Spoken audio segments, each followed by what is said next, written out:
তো বন্ধুরা Indian 3D গেমের মধ্যে কোথা থেকে একটা বড় জাইন্ট ফ্যাকলিন চলে আসে আর জাইন্ট ফ্যাকলিন শহরে এসে কাউকে মারবে না বলছিল আর কোথা থেকে একটি পুলিশ স্যার এসে জাইন্ট ফ্যাকলিনকে কামান দিয়ে গুলি মারতে শুরু করে দেয় আর এই জাইন্ট ফ্যাকলিন কামানের হাত থেকে বাঁচতে পারলো নাকি সেটা দেখার জন্য ভিডিওটা পুরো দেখতে থাকুন আর ভিডিওটা অনেকটা মজাদার ইন্টারেস্টিং হতে চলেছে। আরে গাইজ আমার বাড়ির পাশে এত জোরে জোরে আওয়াজ কিসের জন্য হচ্ছে আমাকে গিয়ে দেখতে হবে তো আর বাইরে গিয়ে দেখি তো বাড়ির চারিপাশগুলো একটু ভালো করে দেখা শুরু করে দিই কি হচ্ছে আর বাইরে এসে দেখি এদিকটায় তো বিরাট বড় একটা জাইন্ট ফ্যাকলিন পড়ে আছে আর ফ্যাকলিনটা চারিপাশে দেখছি পুলিশে ফ্যাকলিনটাকে ঘিরে ধরে রেখেছে আর এখানে কি হচ্ছে সেটা তো বুঝতে পারছি না আমি আর পুলিশগুলো তো সব বন্দুক নিয়ে দাঁড়িয়ে আছে আর এই জাইন্ট ফ্যাকলিনটা তো দেখতে পুরো আমার মতো আর আমি তাড়াতাড়ি গিয়ে পুলিশ স্যারকে জিজ্ঞাসা করি জাইন্ট ফ্যাকলিনকে কে মারলো। আরে পুলিশ স্যার এখানে জাইন্ট ফ্যাকলিনকে কে মেরে ফেলে রেখেছে আমাকে একটু কেউ বলতে পারবে? আরে আরে আমি কি করে বলবো, উপরে গিয়ে দেখ আর একটা স্যার আছে ওখানে গিয়ে জিজ্ঞাসা কর। আরে আরে আমি এসব কিছু বলতে পারবো না, তুই উপরে যা, উপরে গিয়ে দেখ গো। আরে আরে ঠিক আছে তোমার কিছু বলতে হবে না, আমি উপরে গিয়ে জিজ্ঞাসা করছি। আরে আরে স্যার এখানে এই জাইন্ট ফ্যাকলিনের এত বড় বুকে খাম কি করে হয়ে গেল একটু বলতে পারবে আমাকে? আরে আরে এই ফ্যাকলিনটা তোমার সঙ্গে দেখা করতে এসেছিল, আরেকটি পুলিশ স্যার একে কামান মেরে ফেলেছে আর আমি ওই স্যারকে জেলের মধ্যে আটকে ধুয়েছি, ও এখন জেলের মধ্যে আটকে আছে। আর এই ফ্যাকলিনটার বুকে কামান মেরে এত বড় গর্ত কি করে হয়ে গেল আমি তো কিছুই এখনো বুঝে উঠতে পারছি না।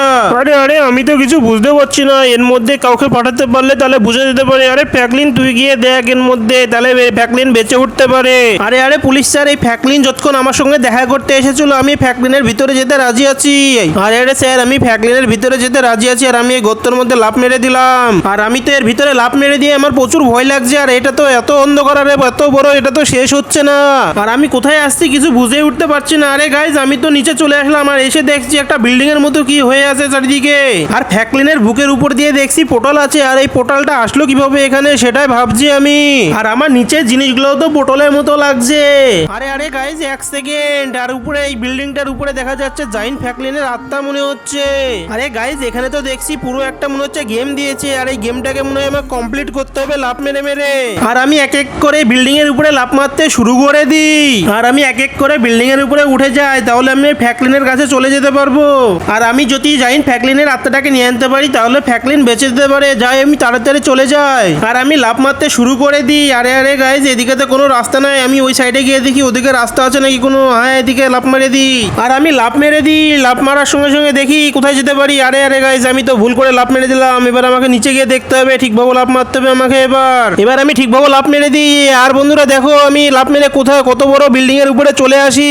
কিন্তু গাইজ এই জায়গাটাকে উপর থেকে দেখতে কতটা সুন্দর লাগছে সেটা দেখো তোমরা সবাই। কিন্তু গাইজ আমাকে তাড়াতাড়ি আত্মার কাছে যেতে হবে, আত্মার কাছে গিয়ে ফ্যাকলিনকে বাঁচাতে হবে। কিন্তু গাইজ আমার তো এখান থেকে লাফ মারতে অনেক ভয় লাগছে, প্রচুর ভয় লাগছে, কিন্তু আমাকে যে করে হোক লাফ মারতে হবে টিউবের উপরে।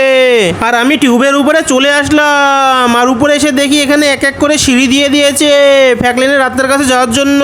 যাই গিয়ে সিঁড়ির উপর থেকে এক এক করে সিঁড়ির উপরে লাফ মারতে শুরু করে দিই আর এই সিঁড়িগুলো তো অনেকটাই ফাঁকা আছে, এখানেও তো আমার প্রচুর ভয় লাগছে আর কটা সিঁড়ির ধাপ আছে তাহলে আমি নিচে বিল্ডিং এর উপরে চলে যাব আর আমি তাড়াতাড়ি চলে যাই গিয়ে দেখি কোন দিক দিয়ে যাওয়া যায় ফ্যাকলিনের আত্মার কাছে ওই বিল্ডিং এর উপরে। আরে গাইস সামনে একটা জেলি দেখছি আর এই জেলির উপরে অনেকটাই দূর থেকে লাফ মারবো জোরে, তাহলে মনে হচ্ছে আমি ওই উঁচু বিল্ডিং এর উপরে পৌঁছে যাবো আর আমি লাফ মেরে দিই। আরে না গাইস আমি তো আবার নিচে পড়ে গেলাম, মনে হচ্ছে আমাকে প্রথম থেকে আবার গেম কমপ্লিট করতে হবে। এবার আমাকে অনেক আস্তে আস্তে দেখে শুনে লাফ মারতে হবে নালে তো আবার আমি নিচে পড়ে যেতে পারি। আরে গাইস আমি তো ফ্যাকলিনের উপরে পোর্টালের সামনে চলে আসলাম আর এই পোর্টালের মধ্যে তো আমি কোন রকম ভাবে ঢুকতে পারছি না আর এই পোর্টালের মধ্যে আমাকে ঢুকে দেখতে হবে আমি কোথায় চলে যাই। আরে গাইস আমি তো যেখান থেকে পড়ে গেছিলাম সেখানে চলে এসেছি, এবার আমি আস্তে আস্তে অনেক দেখে শুনে ধীরে সুস্থে গেমটা কমপ্লিট করতে শুরু করে দিই। আমাকে সুন্দরভাবে লাফ মারতে হবে আমি জানি নিচে না পড়ে যায় আর আমি ফাইনালি সুন্দরভাবে লাফ মেরে দিয়েছি আর এই ছাদের উপরে চলে এসেছি। আরে আরে ছাদের উপর দিয়ে দেখছি একটা চিকন রাস্তা আর আমি এই রাস্তা দিয়ে যেতে পারবো আর এই রাস্তা দিয়ে যেতে গিয়ে আমি তো আবার নিচে পড়ে গেলাম। আর যাই হোক আমাকে সাইডে গিয়ে দেখতে পাই কি চলছে নাকি আর এখানে তো একটা জেলি দেখতে পেয়েছি আর জেলির উপর দিয়ে লাফ মেরে আমি আবার ছাদের উপরে চলে এসেছি আর আমি ফাইনালি চলে এসেছি ব্রিজটার কাছে আর আস্তে আস্তে ব্রিজটা পার হয়ে যাচ্ছি আর চলে এসেছি পোর্টালটার কাছে আর আমি পোর্টালটার কাছে চলে এসেছি। এবার তো আমাকে ভিতরে গিয়ে দেখতে হবে কোথায় যাই আমি আর অবশেষে গিয়ে দেখি আর আমি তো জাইন্ট ফ্যাকলিনের কাছে চলে এসেছি আত্মার কাছে আর আমি এত তাড়াতাড়ি পৌঁছে গেছি আমি তো নিজে ভাবতে পারছি না। আরে আত্মা তুমি নিচের দিকে তাকিয়ে দেখো তোমার বন্ধু আমি ফ্যাকলিন চলে এসেছি তোমাকে বাঁচানোর জন্য। আরে আরে ফ্যাকলিন আমি তো এখানে কাউকে মারতে আসি না, আমি তো এখানে এসেছিলাম তোমার সঙ্গে দেখা করতে আর একটা পুলিশ স্যার আমাকে কামান মেরে একবারে শেষ করে দিয়েছে। আরে আরে গাইজ ওখানে দেখছি জাইন্ট ফ্যাকলিনের আত্মাটা পড়ে আছে আর ওই আত্মাটা নিয়ে গেলে মনে হচ্ছে জাইন্ট ফ্যাকলিন বেঁচে যাবে। আরে গাইজ আমাকে তাড়াতাড়ি যেতে হবে আত্মাটাকে নিয়ে। আরে গাইজ তাহলে আমি এখন নিচে নামতে শুরু করে দিই আর ওই পোর্টাল দিয়ে চলে যাই, তাহলে জাইন্ট ফ্র্যাঙ্কলিন বেঁচে যাবে মনে হয়। আর যখনই আমি পোর্টালের মধ্যে দিয়ে জাইন্ট ফ্র্যাঙ্কলিনের গায়ে আত্মাটা দিয়ে দিলাম আর জাইন্ট ফ্র্যাঙ্কলিন বেঁচে গেল। আরে ফ্র্যাঙ্কলিন অনেক ধন্যবাদ তোমাকে, ওই পুলিশ স্যার আমাকে কামান দিয়ে একদম শেষ করে দিয়েছিল। আর এবার আমি তোমার জন্য বেঁচে গেলাম। আরে গাইস দেখো তোমরা, আমি যখন জাইন্ট ফ্র্যাঙ্কলিনকে বাঁচিয়ে দিলাম আবার আমি সুন্দরভাবে আমার বাড়ির সামনে চলে আসলাম। আর এই পুলিশ স্যারগুলো আমাকে এসে বলছে জাইন্ট ফ্র্যাঙ্কলিন কোথায় চলে গেল। আরে পুলিশ স্যার আমি তো জাইন্ট ফ্র্যাঙ্কলিনের আত্মাটাকে বাঁচিয়ে দিয়েছি। আরে জাইন্ট ফ্র্যাঙ্কলিন মনে হয় বাড়ি চলে গেছে। বন্ধুরা এই ছিল আজকের ভিডিও ভালো লেগে থাকলে ভিডিওটি লাইক করে আর চ্যানেলটিকে সাবস্ক্রাইব করে দাও। তো এখন আমি চলে যাই, তোমাদের সঙ্গে দেখা হচ্ছে পরের ভিডিও। Tata bye bye.